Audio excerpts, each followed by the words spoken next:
მოგესალმებით მეგობრებო, ეს არის ნებას თავისუფალი პოდკასტი. ძალიან დიდი ხანია არ გავსულვართ ეთერში, ძალიან დიდი ხანია დავიკარგეთ YouTube პლატფორმაზე, მაგრამ გპირდებით რომ ახლა ინტენსიურად გავაგრძელებთ ჩვენ პოდკასტების სერიას, იმიტომ რომ თაზომაც მოიცალა, ძალიან ბევრი სიახლე გვაქვს ნებაში. ძალიან მნიშვნელოვან პროექტებს ვაკეთებთ, ამაზეც ვისაუბრებთ დღეს. ძალიან ბევრ თემას შევეხებით, მოკლედ ჩვენ სეზონს გახსნილად ვაცხადებთ. უკვე მესამე თვე არის, რაც ესე ერთად აღარ ვჯდარვართ, მე მგონი მოგვენათ რა, ესე ერთმანეთის პირისპირ ვარ. დღეს ვილაპარაკებით ძალიან ბევრ თემაზე. ყველა ვიდეო რაც იდება შენი გადაღებულია. ნუ 1-2 თორნიკესი რა. ხო, მოდი ვიდეოებზე არ მომენათ. არ მომენათ. აი ეს ხალისიანად დავიწყეთ ჩვენი პოდკასტი.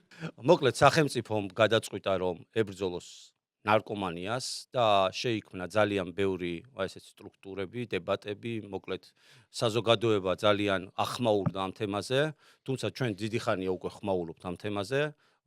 იძულებითი რეაბილიტაციაო, ნარკოლოგების ჩართულობაო, სკოლებში შევიდეთო და ვილაპარაკოთო, მაგრამ მინდა გითხრათ, რომ თაზო დიდი ხანია დადის, ლექციებს კითხულობს, ტრენინგებს ატარებს ახალგაზრდებში, ბანაკებში, საზაფხულო ბანაკებში, სკოლებში, უნივერსიტეტებშიც ვართ და შეგიძლიათ მეგობრებო დაგვპატიჟოთ, მოვალთ და აუცილებლად კარგ ტრენინგს ჩავატარებთ.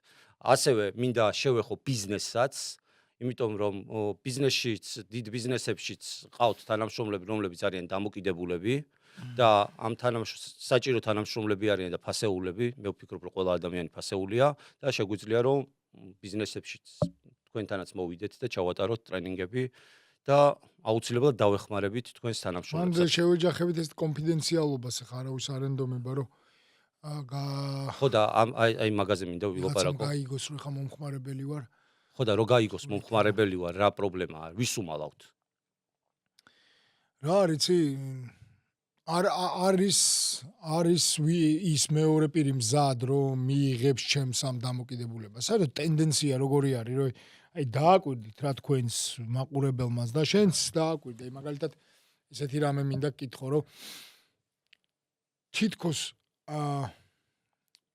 უბედური რო ვარ მაგის აი ადამიანს რაღაცა რომ მოუ აი უბედურია რა და მაგის ცხვენია ანუ უბედურების ცხვენია აი დააკვირდით რა გარშემო რაღაც შეიძლება მოხდეს და აი მნიშვნელობა არ აქვს რა ნარკო დამოკიდებული მოდის სახში და მახსოვს რომ მოვდიოდი სახში და რაღაცა ცოტა ხმაურობდი რომ მეზობელ შეიძლება გაიგო ჩემი ყვირილი წვილი იმას კი არ იძახდე რომ შულო რა გჭირს მოდი რაღაც პირველი კარებს კეტავდნენ რა განგებით რომ არავინ არ გაიგოს ანუ უბედურება ანუ უბედური ვარ და ეს კიდე სასირცხვილო უნდა დავმალო რომ უბედური ვარ და უნდა ვიყო რომ აი ძალიან ბედნიერი ვარ რა ეს ტენდენცია არ ხარ დაკვირვებული რომ ეს არის რა ანუ უბედურება მოდი რაღაცა პრობლემა გვაქვს და მოვაგვაროთ ეს პრობლემა ხდება უხერხული და პრობლემა ხდება რომ არ მინდა რომ გაიგონ ამ პრობლემის შესახებ სხვებმაც რა და ეს უკვე ტენდენცია და დანერგილია რა ჩვენ საზოგადოებაში და სოციუმში რომ ანუ თითქოს პრობლემა არ უნდა გქონდეს რა.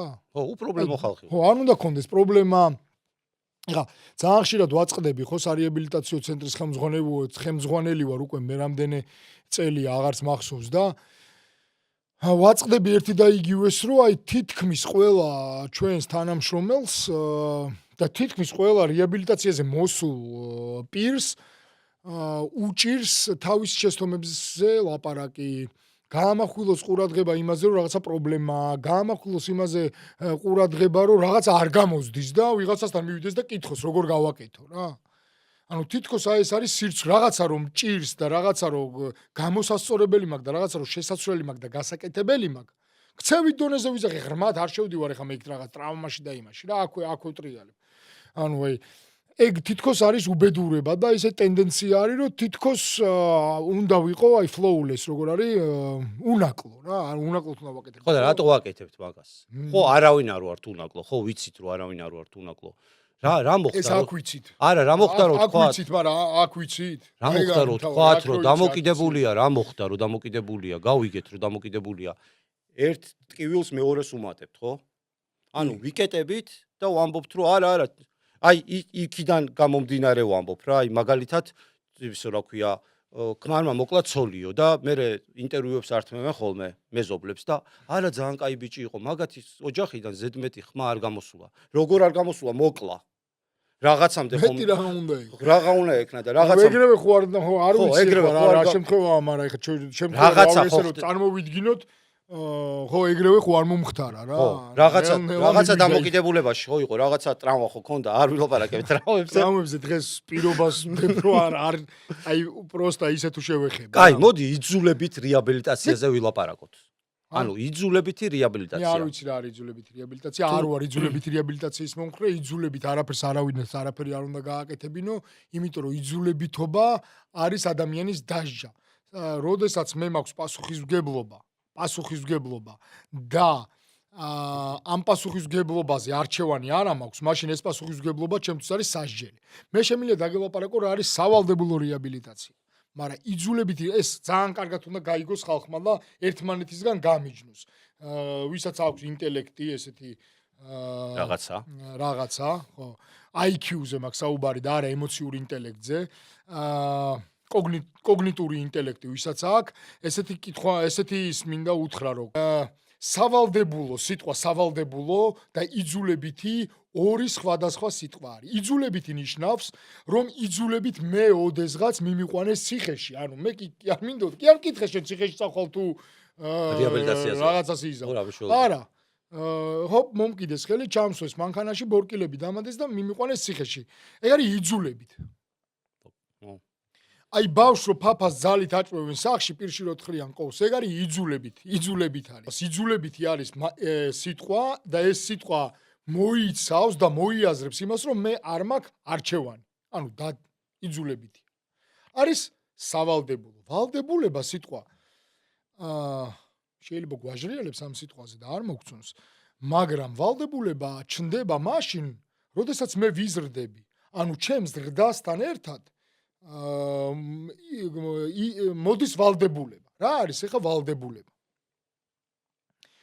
მაგალითად ადამიანი კაცი რომ მოიყვანს ცოლს ვალდებულია უზრუნველყოს იგი. ვალდებულია ანუ უზრუნველყოს იგი. ქრისტიანული წესით მე მგონია რომ ვალდებულები არიან ორივენი. მე ესე ვთვლი, მე ჩემი პერსპექტივიდან ვიძახი, ანუ ვალდებულია რა. ვალდებულება ჩნდება მაშინ, როდესაც მე რაღაცა ფასეულობა მაქვს და ამ ფასეულობიდან გამომდინარე ჩნდება ვალდებულება. ანუ ფასეულობის გარეშე ვალდებულება არ არის. ანუ ფასეულობიდან გამომდინარეობს ვალდებულება, ფასეულობებზე ეხა არ ვილაპარაკებ, ძალიან დიდი თემა არის. ვალდებულება არის რომ მე ავიღე ჩემს მეუღლეზე ვალდებულება, მაგალითად ვთქვათ, რომ აი მე უთხარი ესეთი რამე, რომ მოდი შენ, მე და შენ ესე გადავინაწილოთ. რა შენ მაგალითად აკეთებ ამას, მე ვაკეთებ ამას. მე ამას ხო იძულებით არ ვაკეთებ. ანუ ვალდებული ვარ რომ გავაკეთო, მაგრამ ამისთვის არავინ არაფერს არ მიზავს.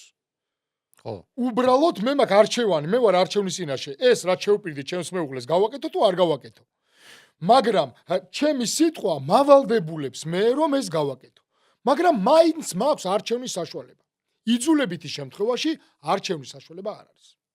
თუმცა ამბობდა რომ იმას რა ქვია, არჩევანიაო, ერთ-ერთი ადამიანი ამბობდა იქ. აი მაგას არ განვიხილავ ხა იმ დებატებს, არ მაინტერესებს საშუალება. არა, მაინტერესებს, მე ვერ მე გავიგე. იმას ვიტყვი რა, ძალიან ბევრჯერ გვაქვს ამაზე ნალაპარაკები, ძალიან ბევრჯერ ვარ შეხებული ჰუმანიტარულ პერსპექტივას, რა არის დამოკიდებულება, რა არის ტრავმა, რა არის ქცევა, საიდან მოდის ქცევა და ასე შემდეგ. ამიტომ მაგას აღარ დავიწყებთ ახლა რატო ხო, ვისაც არ აქვს ჩვენი პოდკასტი. უბრალოდ პატარა რაღაცას მოვყვე. პატარა რაღაცას ისე შესავალს გავაკეთებ რა.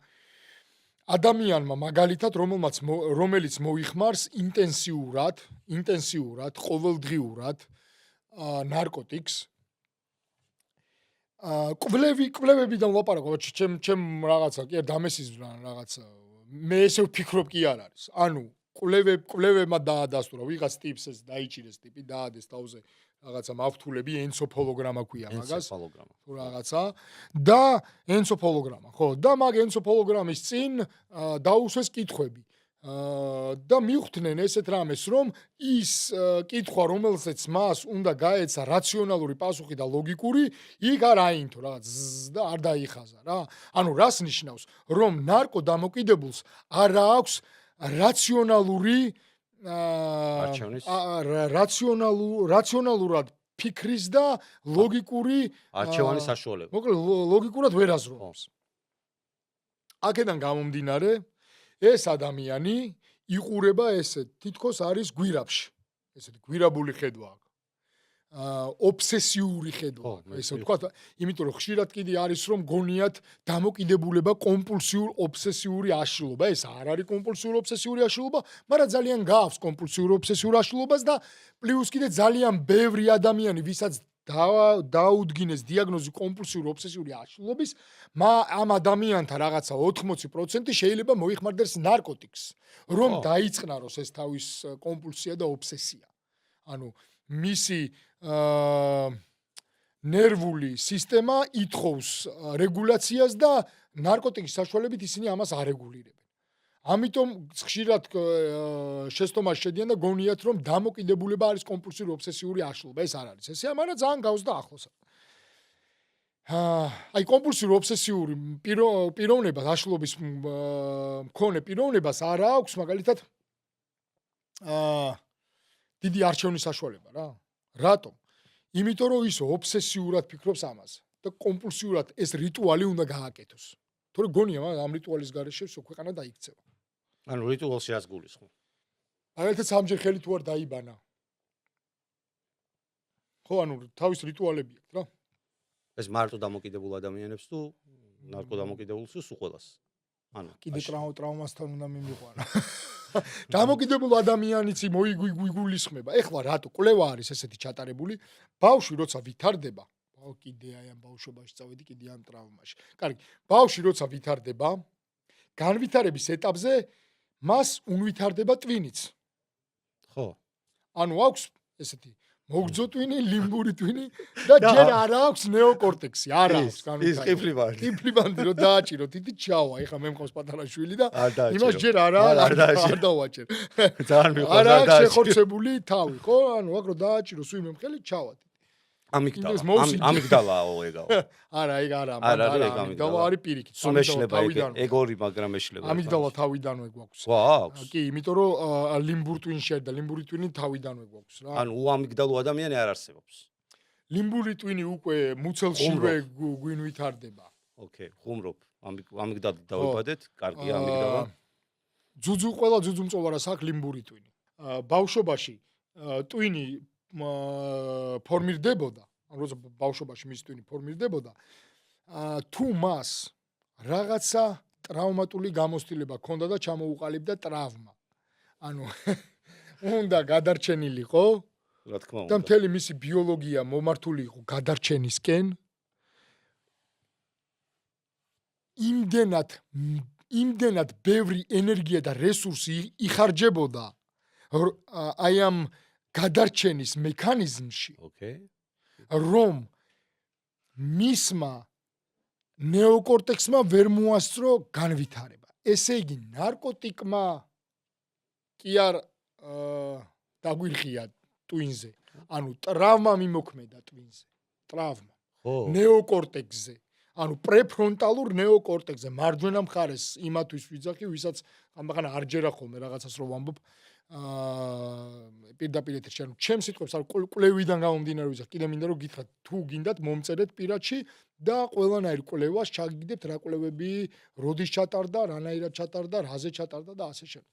ნებას გვერდზე მოიწერეთ? კი, და აუცილებლად გიპასუხებთ. აუცილებლად გიპასუხებთ. თუ რამე დაგჭირდა, თუ რამე თემა გაინტერესებთ ამასთან დაკავშირებით, ეგეც დაწერეთ თქვენ და ჩვენ მოვამზადებთ თქვენთვის პოდკასტს და ამაზეც აუცილებლად გიპასუხებთ, ან რჩევებში გიპასუხებთ, თუ მოკლედ შეიძლება ამაზე ვაპარაკი, თუ ძელი ვიდეო უნდა იყოს და პოდკასტში გამოვიტანთ, ამიტომ ყველაფერზე გიპასუხებთ, ოღონდ თქვენ მოგწერეთ.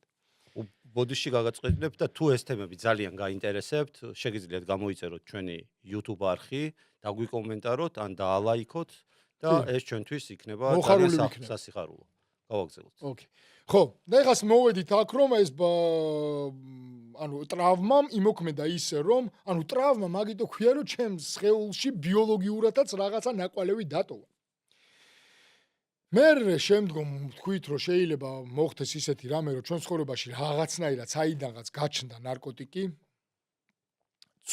ცუდ სადარბაზოში შევედით და იქ ცუდმა ბიჭებმა მოგვაწოდეს ნარკოტიკი რაც არის მითი სხვათა შორის და მოხდა ესეთი რამე ჩემმა twinma აი ბიოქიმიურ ნივთიერებებზე არ დავიწყებთ ახლა საუბარს, არ დავიწყებთ ნეირომედიატორების საუბარს, ახლა არ არის მან მნიშვნელოვანი. ეხლა მნიშვნელოვანი ის არის, რომ უფრო მეტად ისედაც ხო გათიშული მქონდა ეს პრეფრონტალური ნეოკორტექსი. ეხლა უფრო მეტად გაითიშა რაღაცა უბნები და twin-ი უკვე ვეღარ აწოდებს ინფორმაციას. ადამიანმა დაიწყო თუნდაც აი რომ ამბობენ რომ უნებელი ნარკოტიკია მარიხუანა, დაიწყო მარიხუანას მოწევა, რომელიც ძალიან დიდად ავნებს ჩვენს twin-ს, ძალიან დიდად პირდაპირ პრეფრონტ აქ გაიხედე და ეგ უთხარი ძალიან მარიხუანა მავნებელია. ძალიან მავნებელი ნარკოტიკია, მით უმეტეს ეხლანდელი მარიხუანა, რომელიც ჰიბრიდი არის და გაურკვეველი მოდღმის არის ასე ვთქვათ. მოკლედ მარიხუანაც მათ შორის აკრობს ნეირონებს და ამ სინაფსურ ბმებს, რაც ჩვენ twin-ში არის. გასაგებია ხო რასაც ვამბობ? ამიტომ მით უმეტეს უკვე გვიქვეითდება რაციონალური აზროვნება და ლოგიკური მსჯელობის საშუალება აღარ გვეძლევა და აქედან გამომდინარე ადამიანი კარგავს არჩევნის გაკეთების საშუალებას.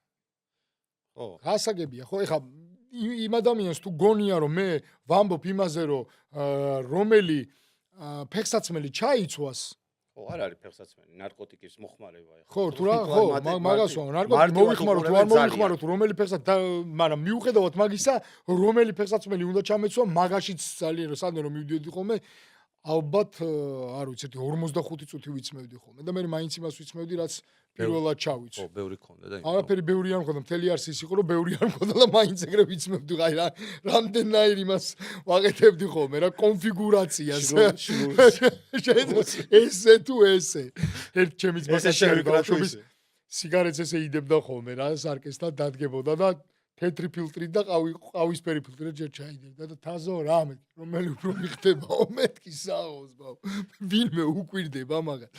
აი ეგ პონტი არის რა, ანუ სიგარეტი რომელი ფილტრით ჩაიდო შეიძლება მაგას ანსხოვებ რომ night blue უფრო მოგწონს თუ რაღაცა აღარ მახსოვს სიგარეტის სახელი. თუმცა სიგარეტის მოწევაც მავნებელია. ხო, ძალიან. რომელი აი ეგეთი ელემენტარული არჩევნის გაკეთების საშუალება გვაქვს, რომელიც უფრო არჩევანი კი არ არის, უფრო ის არის რა ქვია, ინსტინქტი არის რა მიუყვები დინებას.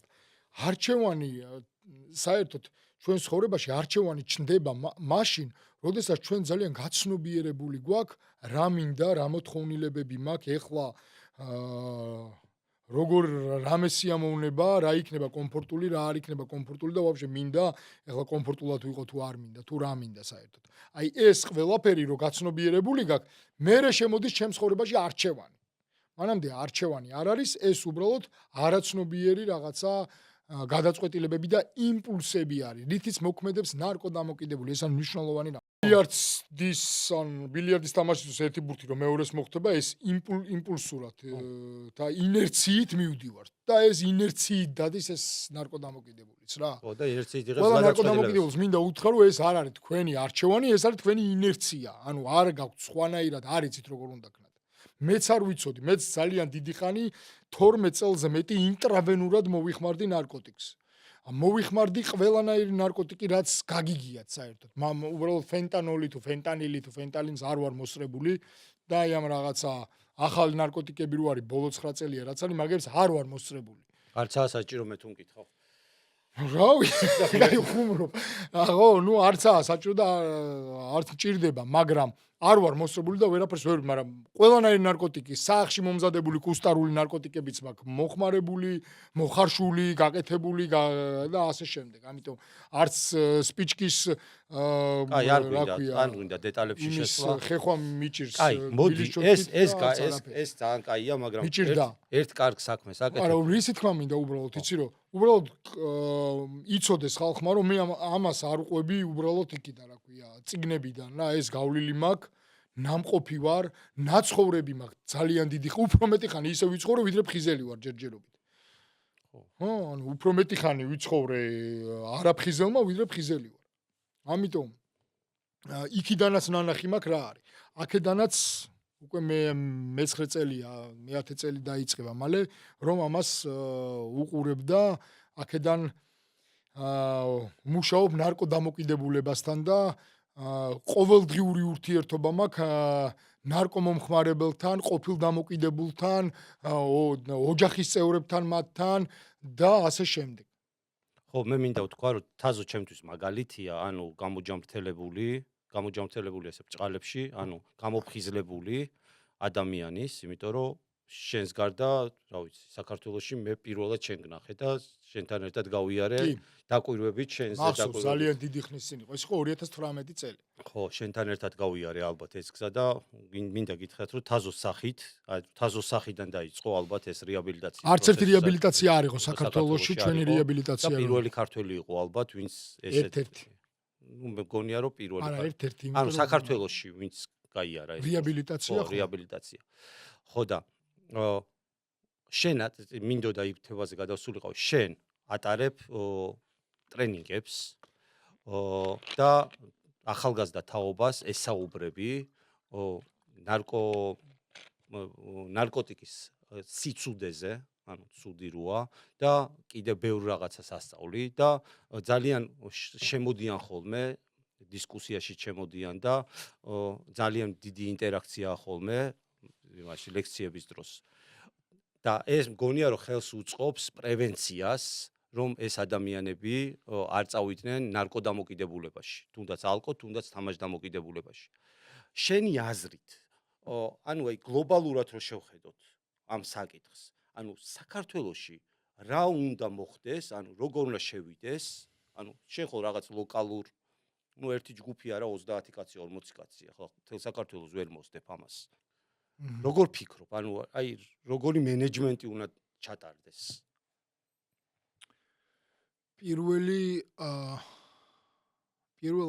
პირველ რიგში ჩემი აზრით ყველაზე მნიშვნელოვანია რომ გავამახვილო ყურადღება ნარკოტიკის სიცუდეზე კი არა. აქ ნარკოტიკი კი არ იწვევს დამოკიდებულებას. ეს არის პირველ რიგში გასათვალისწინებელი რომ თქვათ, რომ პრობლემა ნარკოტიკში კი არ არის და ნარკოტიკის მოსპობაში. ანუ რაც არ უნდა ნარკოტიკი მოსპო, მე ხო ვემხრობი იმას, რომ მაგალითად ნარკორეალიზატორი არის მკვლელი. არის ადამიანი, რომელიც ანადგურებს სხვის სიცოცხლეს და ამითი შოულობს რაღაცა გასამჯერადო. არ უნდა იშოვოს, ჩემთვის არის მკვლელი. ეს ამისთვის ეს ამ ადამიანმა პასუხი უნდა ააგოს. აუცილებლად უნდა ააგოს პასუხი და პასუხისგებაში მოყავთ პროკურატურას თუ რაც არის, ძალოვან სტრუქტურას. ეს აუცილებლად უნდა გავიგოთ. მაგრამ აქ მნიშვნელოვანი ის არის, რომ მე რაც არ უნდა მოისპოს ნარკოტიკი, მე თუ მიდრეკილება მაქვს ნარკოტიკისკენ, მაინც მომნახავ რაღაცას, რითიც კონტაქტს დავკარგავს disconnection-ი. ანუ კონტაქტის წყვეტას გავაკეთებ რა, ანუ კონტაქტიდან გამოვალ. ხო, მაგრამ კი. ანუ რითიც გავიქცევი რა. აი პრევენცია ხო შეიძლება, ყველაფრის პრევენცია შეიძლება. გადავიდეთ პრევენციაზე. ესეთი კითხვა დასვირო, როგორ შეიძლება რომ ბევრმა ხალხმა გაიგოს. პირველი უნდა გავიგოთ, მნიშვნელოვანი ის არის, რომ პრობლემა ნარკოტიკში არ არის, პრობლემა არის ჩემში. ანუ ადამიანში, რომელიც არის მიდრეკილი ნარკოტიკისკენ. ეს როგორ გაიგოს მშობელმა? რა როგორ უნდა გაიგოს? ანუ მისი შვილი რომ მიდრეკილია რაღაცისკენ. ხო მოიხმარს უკვე ჩვენ მაგას ვლაპარაკობთ, რომ რაღაცას მოიხმარს. არა, მოდი პრევენცია ჯერ ნარკოტიკის ნარკომანის პრევენცია როგორ უნდა მოხდეს? ხო, ანუ ნარკომანიის პრევენცია როგორ უნდა მოხდეს? უკვე რომ ადამიანი ნარკოდამოკიდებულია, რა უნდა ვქნათ? ხო? პირველ რიგში უნდა გავარკვიოთ ის, რომ ვაიმე ჩემი შვილი მოხდა ცუწრეში და ის არა.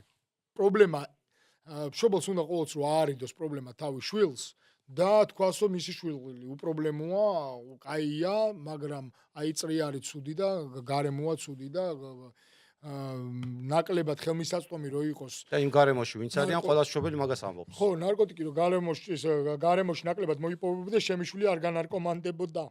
ეხლა ნახე რა ხდება აქ. მნიშვნელოვანი არის ის, რომ ჯერ ვაღიაროთ რომ ჩვენთან არის რაღაცა, აი ჩემთან სახსტრილებს რაღაცა. რითიც დავიწყეთ, რომ არ მინდა რომ მე მქონდეს პრობლემა რა, ანუ უბედური თუ არ ეს სასირცხვილოა კიდე პლუს. უბედური ვარ და კიდე პლუს სასირცხვილოა რა. ხო, კარგი ტანდემია. ხო, თან რაღაცა მჭირს იქ და თან ამის უნდა მწვენოდეს და არავინ არ უნდა გაიგოს რომ მჭირს. მოკლედ, ჯერ პირველ რიგში ეს უნდა ვაღიაროთ, რომ ჩვენთანაა პრობლემა და არა ნარკოტიკი.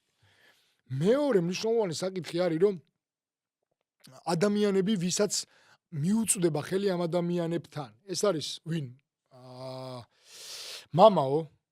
ხო, პირველ რიგში ვთქვათ, რომ ქრისტიანულ სახელმწიფოში ვცხოვრობთ, მართლმადიდებლურში, სადაც ძალიან გათვალისწინებული არის მამაოების აზრი.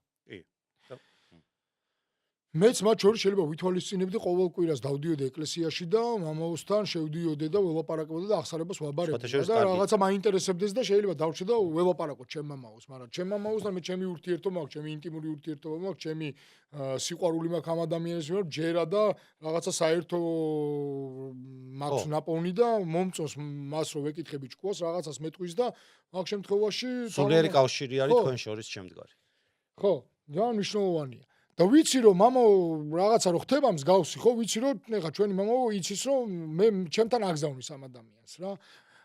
და იცის რომ მე დავეხმარებ იმ ადამიანს რაც არ უნდა იყოს. აი, მამაოებაც უნდა იცოდნენ რომ აი, მოდი მონასტერში წავიყვან. ძალიან კაი ტენდენცია. მეც დავდიოდი მონასტერში და ძალიან დიდხანს ვრჩებოდი ფხიზელი და ბოლოს ვიძახდი ესეთ რამეს რომ თუ არ მეშველება იქ წავალ რა, მაგრამ არ ვიცი ახლა ღმერთმა ცოტა სხვა გზა დამანახა და სხვა გზაზე წამოვიყვანა. თუმცა რო ჩამოდიოდი იგივეს აკეთებდი. იგივეს ვაკეთებდი, კი ბატონო, იგივეს ვაკეთებდი იმას მაგრამ რეაბილიტაციაზე ძალიან დამეხმარა სულიერებაც რა, მე მაგის თქმა მინდა. და არ ვკარგავ ამას, იმიტომ რომ ჩემთვის ალბათ ეს გზა იყო, ეს გზა ქონდა ღმერთს არჩეული ჩემთვის და არა ის გზა. ეს ძალიან კაი შვები რომ რეაბილიტაციაზე მამაო მოდის, კითხულობს, ჯგუფს ატარებს. ჯერ გვაქვს ნალაპარაკები, ხო, მამაო ჩაწერილი ყავს კიდევაც და მოკლედ რისი თქმა მინდა რომ ადამიანებმა საქართველოში თავის თავზე აღება უნდა მორჩნენ იმისი, რისი გაკეთებაც არ შეუძლიათ. აი მაგალითად მამაომ უნდა გაუშვას ეს ადამიანი ამ ფსიქოთერაპევტთან ან ისე დაწესებულებაში, სადაც მას კომპლექსურად მიუდგებიან. კი, სულიერადაც, მაგრამ აუცილებლად იქნება და ამ ადამიანს არ უნდა კაცო ბერად აღკვეცა. ხო? და მარტო მონასტრით რჩებიან ხალხი ფხიზლები, მაგრამ 1000-დან 1. მე ვერ დავრჩი მაგალითად მარტო მონასტრით. და არ ვიცი, შეიძლება რწმენა არ მეყო, შეიძლება ვიღაცა გვიყურებს და რაღაცა იერესიაო თქვას და რაღაცა არ მოეწონოს ჩემ ნალაპარაკებში, მაგრამ ანუ ვერ შევძელი მაგითი მარტო დარჩა.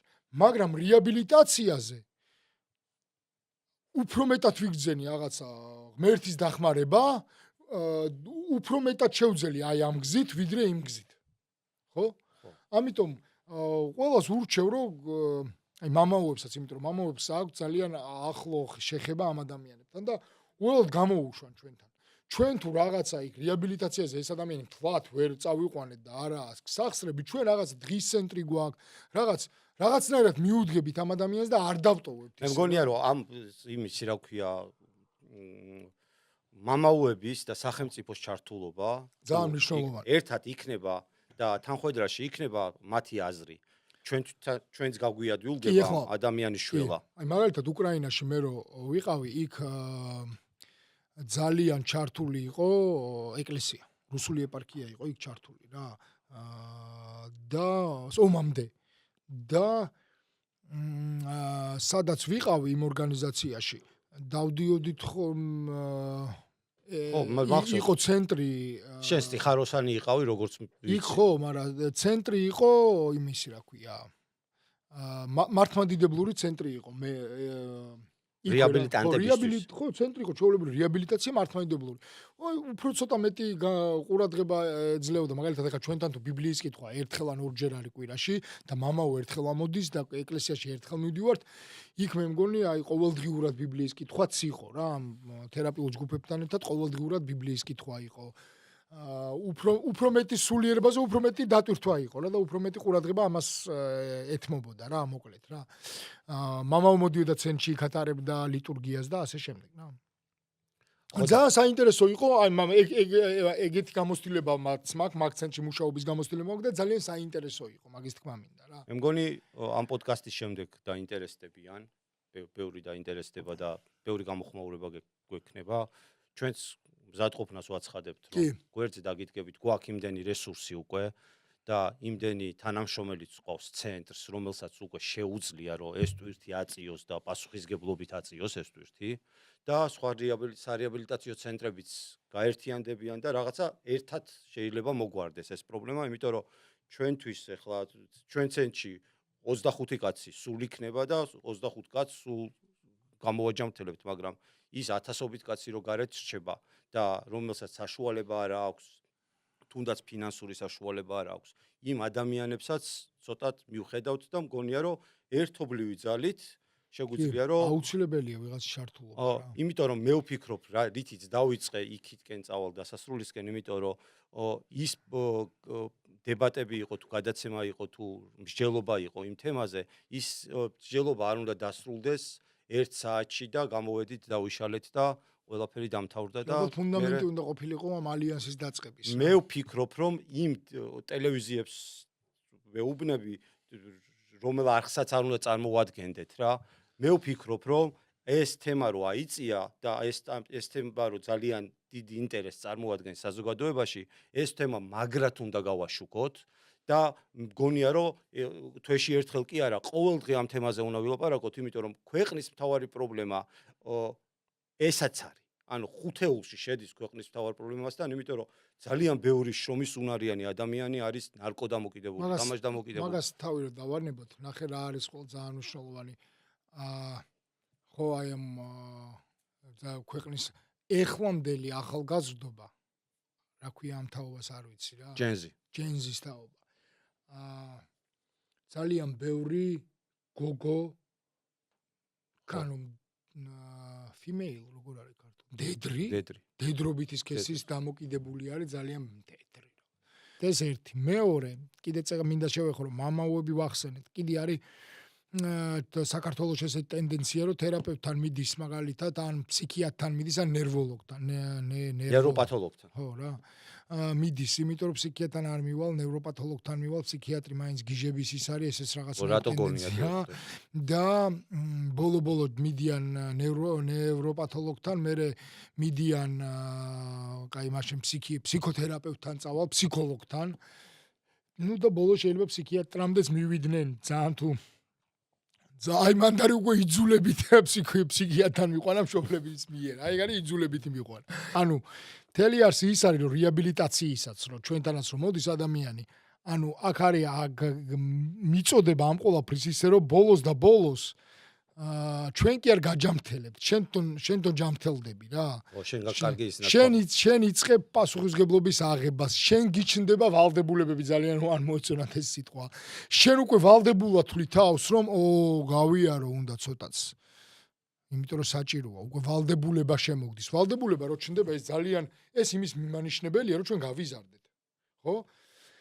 და აი აქ კიდის რატო დავიწყეს რომ ანუ აი აქ ის ჩნდება რომ ფსიქოლოგთან რომ მიდის დამოკიდებული უნდა შეფასდეს რა დონეზე არის ანუ მან ფაზები არის ხო ახალი დაწყებული აქვს მოხმარება ახალი დაწყებული რო მოხმარება იმასთან კიდე შეიძლება ფსიქოთერაპიით მუშაობა რა სულ თბილ-თბილი და ცხელ-ცხელი რო არის რა მე რეალ შეიძლება დამოკიდებული ადიქტი უკვე სხვა ხარისხი არის ხო ადიქტი არის ის ადამიანი უკვე ვინც მოიხმარს იმიტომ რომ იცოცხლოს ანუ მეტი არაფერი არ ამანდ რა გადარჩეს იცოცხლოს ხო მოიხმარს იმიტომ რომ ადგეს მოიხმარს იმიტომ რომ ჭამოს მოიხმარს იმიტომ რომ სამსახურში მიდეს ამას ქვია ადიქტი უკვე რა მთელი ფოკუსი რომ ნარკოტიკზე არის რა და ეს უნდა შეფასდეს ფსიქოლოგის მიერ ფსიქოთერაპევტის მიერ, შეფასდეს ფსიქიატრის მიერ და ამის და მიხედვით უნდა გადაწყდეს საით წავიდეს ეს ადამიანი. სარეაბილიტაციო ცენტრში უნდა დაკვალიანდეს და წავიდეს ჯერ ნარკოლოგიურში, უნდა ჩამოიწიოს დოზა, მოეხსნას ფიზიკური ლომკა, ანუ აბსტინენცია, მერე გადავიდეს ეს ადამიანი სარეაბილიტაციო ცენტრში, მასზე ჩატარდეს ფსიქოსოციალური დახმარება, თერაპიის ქვეშ უნდა იყოს რამოდენიმე ხანი, მერე უნდა რესოციალიზირდეს ეს ადამიანი და პრაქტიკულად მერე უნდა დაიწყოს თავის უფრო მეტად განვითარება და გაზრდა და ასე შემდეგ. ეხა შენ რასაც ამბობ, უყურე, აი სუფთა სახელმწიფოს დასამენეჯმენტებელი ამბავია, რო ამბობდი მამაოებს, ანუ სასულიერო პირები, სამედიცინო პირები, სამედიცინო პერსონალი, ფსიქოლოგი, ფსიქიატრი, ნარკოლოგი, სულიერება, სამედიცინო მხარე, პარამედიცინა, რაც არის პარამედიცინაში რაც გულისხმობ. ფსიქოლოგია. ოკეი. ეს არის პარამედიცინა. და სარეაბილიტაციო ცენტრების გამოცდილი სპეციალისტები, რომელმაც თავის ტანზე, ტყავზე და ყველა ცხოვრებაზე განიცადეს ეს პრობლემა. კი, მინდა ვთქვა, რომ ჩვენ ყველა ამ სერვისს ვაწოდეთ ახლა ადამიანს რა. მაგამდე მივალ. სამედიცინო სფეროდან დაწყებული, გვაქვს კლინიკა ძალიან პატარა, 5 კაციანი, რომელიც ახლა გაიხსნა და ძალიან მადლობა. მადლობა ჩვენს პარტნიორს, რომელიც უგვეხმარება და გვერდში გვიდგას ძალიან. მადლობა ამ ადამიანს, მართლა მინდა მოუხადო. შეგიძლია სახელი და გვარიც თქვა, არ არის. არ მიკითხავ შეიძლება. არ მიყვარს კონფიდენციალურობის დარღვევა. ამიტომ სამედიცინო სერვისაც მივაწვდით ადამიანს, რაც იგულისხმება, რომ ჩვენ შეგვიძლია მოვიყვანოთ ადამიანი ჩვენთან და გაუკეთდეს ჩაუტარდეს სამედიცინო დახმარება, ფსიქოლოგი, ფსიქიატრი, ნარკოლოგიური და სადაც არის სიმშვიდე, უსაფრთხოება, მანთიქ ვცდილობთ რომ არც ტელეფონის გარკვეული დროით კონდეს, რომ ვერ ითამაშონ აზარტული თამაშები, რომ ვერ მიწეროს ვერავინ მეგობარმა, რომ მოდი კაი ფაქტი დავითრიე ძმაო და გავიკეთოთ და ასე შემდეგ. ანუ ეს ნარკოლოგიური გავხსენეთ სარეაბილიტაციო ცენტრისთვის, იმიტომ არის 5 პალატა გვაქვს, 5-6 კაც შეგვიძლია მოვემსახუროთ მხოლოდ და მხოლოდ, რომ მშობლებიც უსაფრთხოდ იყვნენ ამ დროს. მშობლებმაც იგრძნო რომ დაცულები არიან მისი შვილები თვითონაც აი იმ პრობლემებისგან რომელიც შეიძლება სხვაგან წააწყდნენ რა უტელეფონობა და ასე შემდეგ ძალიან ბევრს ნიშნავს ვერავინ ვერ შემოაწოდებს ვერავინ ვერ გააწოდებს ტელეფონი არა აქვს ფაქტიურად ამ ადამიანს ანუ ფაქტიურად პრერიაბილიტაცია ანუ ფაქტიურად რეაბილიტაციაზე იმყოფებიან უკვე დაიწყო და უკვე ჯანმრთელდება იქ ჩვენი კონსულტანტი სუიქ არის ვიღაცა რომელიმე მეც პირადად ძალიან ხშირად მივდივარ ხოლმე იქ ვესაუბრები პაციენტებს და ასე შემდეგ. მოკლედ აი ეს ჩართულობა გვაქვს, ეს დინამიკა გვაქვს, ეს ძალიან მნიშვნელოვანი რაღაცა შეიკრა. ხო, ეს ინოვაციური პროექტია, ესე ვთქვათ და არა უკვე ექსპერიმენტალური, არამედ უკვე გამოცდილია დროში. კი ძალიან ბევრნაირად გვიცდია რა. ჩანაცვლების თერაპიებიც ძალიან კარგად ვხმარობდით ჩვენ როგორც საჭირო იყო ძალიან კარგად შევძელით ამის ათვისება ხო მე მგონია რომ სარეაბილიტაციო ცენტრების დახმარება ჭირდება რა არის აი ეს ინფრასტრუქტურა რომ გაიმართოს უკეთესად ბევრად უფრო რესურსული ვარ მე მაგალითად რომ ეს ინფრასტრუქტურა გაიმართოს და რეაბილიტაციაზე მუშაობა კი არ მომიწიოს არამედ მომიწიოს მუშაობა იმ ადამიანებთან ვინც იმუშაობენ რეაბილიტაციაზე ხო, ჩვენ შეგვიძლია იმ ორგანოებთან, ვისაც ხელი ეწიფება ეს ამბავი, რომ გაერთიანოს და მოდი ჩავატაროთ ტრენინგები, კონფერენციები, რაღაცეები, რომ ეს ადამიანები გავაერთიანოთ და რაღაცა სისტემაში მოვიყვანოთ. ყოველი კონსულტანტი, ყოველი მოხალისე დადის იძულები სავალდებულო თერაპიაზე, ანუ ვალდებულება არის, თუ გინდა ჩვენთან მუშაობა, უნდა დადიოდი ყოველკვირა თერაპიაზე, ყოველკვირა უნდა ესწრებოდე ჯგუფურ სუპერვიზიას, ყოველკვირა უნდა ესწრებოდე ჯგუფურ თერაპიას, რომელიც დაქირავებული ყავს სპეციალური ადამიანები, ტრენერები, ფსიქოლოგები, სუპერვიზორები, რომ გვასწავლონ ეს თანამედროვე მიდგომები, ჰუმანიტარული მიდგომები, გვასწავლონ ვიმუშაოთ ჩვენ საკუთარ თერაპევტები ყავს რომელთანაც მუშაობ ჩვენ საკუთარ თავზე სუპერვიზორები ყავს რომელთანაც მუშაობთ იმაზე თუ როგორ უნდა ვიმუშაოთ ამ კლიენტებთან და ყავს ტრენერები რომლებიც თანამედროვე მიდგომებს გვასწავლიან თუ როგორ უნდა ვიმუშაოთ დამოკიდებულებთან ფაქტიურად ფსიქოლოგიას სწავლობენ მოძრაობაში ფსიქოლოგიას სწავლობენ პრაქტიკაში და მოძრაობაში კი ხო ეს არის ჩვენი სტანდარტები ამიტომ ჩვენ ამ სტანდარტების დაგდებას არ ვაპირებთ, პირიქით ყოველ წელს უფრო და უფრო კვალიფიციური კადრი ჩნდება ჩვენთან და ჩემთვის ეს ძალიან საამაყოა და ძალიან მახარებს ეს ფაქტი, იმიტომ რომ მე ძალიან მიყვარს, მე თვითონ მიყვარს წინსვლა, განვითარება, რამდენი წლის ჩემი მასწავლებლების და მეთანხმებიან, ლექტორების და მეთანხმებიან, ჯგუფელების და მეთანხმებიან იმაში, რომ წინსვლა ძალიან რამდენი წელია ცოტა გადაუხვია. რამდენი წელია ცენტრი გაიხსნა? 3 წელი და ნახევარია, ხო? 2022-ში რა. ხო, 3 წელი. 2022-ში მეორე გახსნა. ანუ პირველი გახსნა იყო მე როცა მოვედი ცენტრში, იყო 2017 წელს გაიხსნა და 2018 წელს მოვედი მე სარეაბილიტაციო ცენტრში. ნება რაც არის გახსნილი. ნება კონფიგურაცია მოხდა იმ ცენტრის 2022 არის გახსნილი, იმიტომ რომ წყვეტა იყო იქ, იმიტომ რომ ადამიანები წავიდნენ უკრაინაში, ვისიც იყო ეს ცენტრი და შენ წახვედი და შემდეგ რომ ჩამოხვედი, რა საითკენ მიმყავს ეს ამბავი, ეხლა ვიმიხვდები. 3 წელი და ნახევარია ნება არის გახსნილი და უკვე დაახლოებით კონსულტანტები, მოხალისეები და თვითონ შიგნით თანამშრომლები, რომლებიც შენ გაზარდე, ასე ვთქვათ. არც ერთი არ არის გარედან მოსული. გარედან მოსული არავინ არა. შენ გაზარდე. ჩემთან ერთად გაიზარდე. მე არ გამიზდია, მე ერთად გავიზარდე, როცა მაგან ვსწავლობ პრინციპში. არ მინდა არ მგონია რომ ეწყინოთ, იმიტომ რომ თვითონაც ასე ამბობენ რომ შენ გაზარდე. მე არ გამიზდია. ჩემს შევეკითხო აქ ისიან. აქაც ზიან რამოდენიმე. ხო, თავზუნ გაგზარდეთ. კიო. იქიდანაც ხო და არა ძმა. მოკლედ რა საით მიმყავს ეს ამბავი. ანუ შენ შექმენი სამუშაო ადგილები. ჩვენ შექმენი სისტემა მე არ ვარ, რა ბევრი ადამიანი ხა ჩემ გვერდით არის ნინო ჩემ გვერდით არის, რევაზი ჩემ გვერდით, გიორგი ბევრნი არიან, ვიცაც ჩვენთან ხშირად გამოდიან ხოლმე. ნიკა ყველაზე მაგარი რა არის, ყველა პოდკასტი ხო არა, ერთი 50 პოდკასტია და ყველას რო წერენ ხოლმე რა კარგი ხარ, ხან ნერვები მეშლება ხოლმე. შენ რატო არ ავინახეს? მე მოგწერ დღეს ყველამ დავწეროთ რომ ნიკა ძალიან კარგი. არა, ის არის, ჩემზე რა პონჩი არ წერო. რა არიცი, არის, ნახე ეს ძალიან ხშირადაა ნათქვამი, რომ არის ხანდახან არ ვიცით ხოლმე, ანუ აი არა, ცვეთში გეუნები რა, აი ჩემთვის ფარული გმირები რო არის, აი მისი სახელი რო არავინ არის, ზე ხარ შენ ჩემთვის, იმიტომ რომ ძალიან დიდი ხანია ჩემ გვერდით ხარ რა. ანუ აი პირველივე დღეს მე რეაბილიტაციაზე ამოვედი, იმ დღიდან ჩემ გვერდზე ხარ რა, 2018 წლიდან.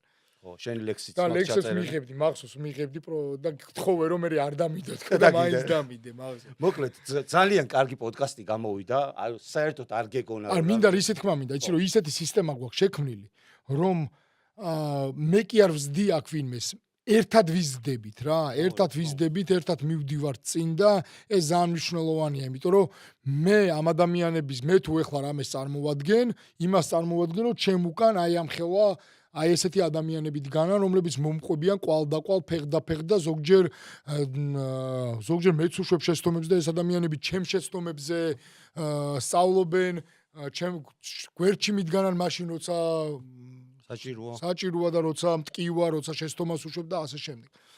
ამიტომ ეს არის ესეთი დიდი სისტემა არის, რომელიც გამართული სისტემაა, რომელიც ძალიან კარგად მუშაობს და არის რომელიც დაიწყეთ სულ 3 კაცმა. ხო, არისო ეგ საქართველოში უცხოხილი იყო, შენ რო დაიწყე რეაბილიტაცია და მე მაშინ მახსოვს რომ რა ვიცი, მე მგონია ქვებს გვესროდნენ ხოლმე რომ ის შალატანები ხარ და რაღაცებს გვეძახდნენ, მაგრამ ეხლა უკვე კარგია, ეს კარგია რომ სახელმწიფოს მოუნდა რომ ამ ადამიანებს უშველოს და ჩვენ სახელმწიფოს გვერდით ვდგავართ ყველანაირი რესურსით, რაც შეგვიძლია, იმიტომ რომ ეს ქვეყანა ჩვენია და ჩვენი მოსავლელია და ჩვენი გადასარჩენია.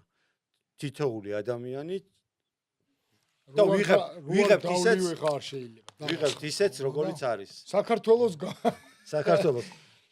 უნდა გაუმარჯოს ფხიზელ საქართველოს. რამდენი ხანია ისე სადგრძელო არ მითქვა. ხო, სხვათა შორის ღვინოს არ სვავენ, ალკოჰოლს არ სვავენ. რეაბილიტად გაუვლილები სიგარეტს არ ეწევიან და მოკლედ ჯანსაღი და ბედნიერი ცხოვრების წესით ცხოვრობენ და ძალიან მიხარია, ძალიან მახარებს რომ აი ანუ ყოველდღიურად გიყურებ და ძალიან იზრდები, პროფესიულად ძალიან გაზრდილი ხარ. კუნთების მაგარი გაზრდილი. კუნთების მაგარი გაზრდილი გაქვს. ამებს არ ვჭრი. ამე მოჭერია. არაფერს არ მოვჭრი. ძალიან დიდი მადლობა მეგობრებო რომ მოხვედით და ესეთი პოდკასტი ჩავწერეთ. ძალიან დიდი მადლობა Dream Team Studios, სადაც წერთ პოდკასტს და ესეთი ახალი განათება, ახალი აპარატურა გვაქვს და ძალიან დიდი მადლობა ის ხალხი შემართებით ვართ. გვერდში. ხო და რაც უფრო მეტი ადამიანი ერთმანეთს დაუდგებით გვერდში, მით უფრო რა ვიცი, მგონია რომ ბედნიერი ცხოვრება გვექნება და რითიც დავიწყეთ, იმით დავამთავროთ, რომ ძალა არის ერთობაში რა, მაინც და არ დარჩეს ხოლმე ლაპარაკად და რა ვიცი, საქმე გავაკეთოთ რა.